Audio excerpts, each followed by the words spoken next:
Assalamu alaikum, I'm Aisha and you're watching Samaa News. Here are today's headlines. An uneasy calm returned to the Middle East after the United States and Iran paused attacks, while Pakistan and Qatar stepped up efforts to bring both sides back to negotiations. US officials said Washington remains committed to a diplomatic solution despite recent military exchanges, while Pakistani sources expressed hope that talks could resume once tensions ease. The next round of negotiations, originally planned in Islamabad, has been delayed as mediators focus on restoring calm. The pause follows 2 days of fighting in which the US struck dozens of Iranian military targets and Iran responded with missile and drone attacks on US facilities in the Gulf. Diplomats say preventing further escalation and restarting technical talks are now the immediate priorities. Iran's supreme leader, Ayatollah Sayyid Ali Khamenei, was buried at the Imam Reza shrine in Mashhad after 6 days of funeral ceremonies attended by millions across Iran and Iraq. Funeral prayers in Mashhad were led by Ayatollah Nouri Hamadani, with mourners carrying Iranian and Pakistani flags, portraits of Khamenei, and red flags symbolizing revenge. The funeral procession passed through Tehran, Qom, Najaf, and Karbala before concluding in Mashhad, marking the end of the official mourning ceremonies.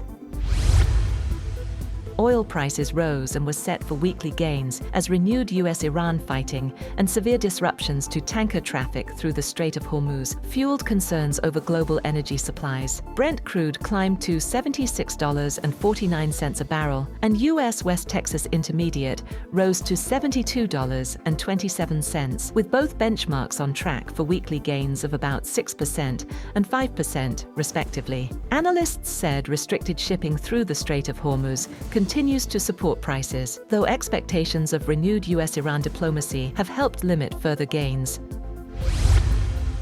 Israel has reportedly shared intelligence with the United States, alleging that Iran recently devised a new plot to assassinate President Donald Trump, according to reports by The Wall Street Journal and CNN. The reports say US intelligence agencies have not independently verified the alleged plot, and some officials believe the Israeli warning could be part of broader efforts to influence Washington's policy toward Iran. Trump said Iran wants to kill him, telling reporters he is on every single one of their lists. The reports come amid renewed US-Iran tensions, although American officials say diplomatic efforts toward a nuclear agreement are continuing.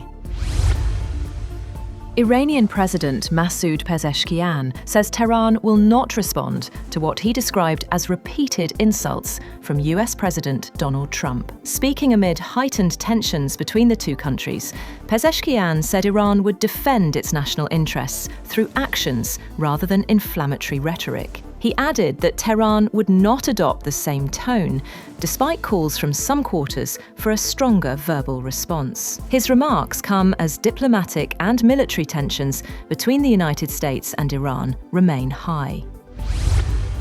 Iran's top negotiator and parliament speaker Mohammad Bakr Kalibaf warned the United States that any further military action would be met with retaliation, declaring, "If you strike, you'll get hit." In a post on X, Kalibaf said the Strait of Hormuz would reopen only under Iranian arrangements, rejecting what he described as US threats. His remarks came after fresh US strikes on Iran and renewed attacks targeting American interests in the Gulf. The exchange has cast doubt on efforts to turn the recently signed memorandum of understanding into a lasting peace agreement, with US President Donald Trump saying he believes the deal is over. That's all for now. For more updates, visit www.samaa.tv. Thank you for watching Samaa News.